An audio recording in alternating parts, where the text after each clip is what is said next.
Okay, we will answer this one. Find the quotient of 81xz cubed over 36y and 27x squared z squared over 12xy. Okay, so kopyahin muna natin yung 81x z cubed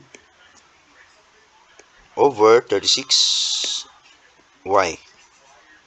And so divide natin to kasi quotient. We will find the quotient. 27x squared z squared over 12xy. Okay? So, equals 81x z cubed over 36y. Then, kunin natin yung reciprocal nito. Then, we will proceed to multiplication. So, times 12xy over 27x squared z squared.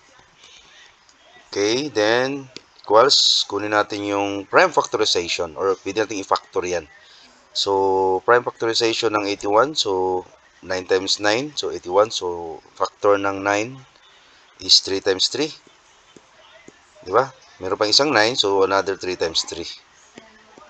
Okay, then isang x, tapos tatlong z. Okay, over 36, so factor niyan, 6 times 6. So, ang prime factorization ng 6 ay 2 times 3. So, isa pang 6, 2 times 3 again. Tapos, isang y. Okay? Times, yung 12 is 6 times 2. Then, factor natin yung 6 is 2 times 3. 2 times 3, then times 2. 2 times 3, 6 times 2, 12. Then, times x, times y.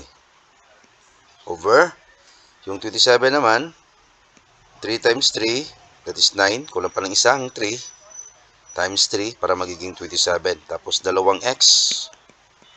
Tapos dalawang z. Okay? So, i-cancel natin yung kapareho. Si 3, tsaka 3, isang 3, isang 3, isang 3, isang 3. So, meron pang isang 3, isang 3, 3, at saka 3. X na naman. Isang x, isang x, isang x, isang x.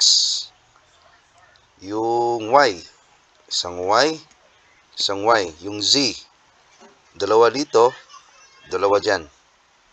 Tsaka 2, meron pang 2. Meron pang isang 2. Okay, so yung naiwan, dito tayo sa taas, equals. Ang naiwan sa numerator is z. Sa denominator, wala. Ibig sabihin, yung final answer natin dito is z na lang yung naiwan. So, sa choices natin, letter C is the correct answer.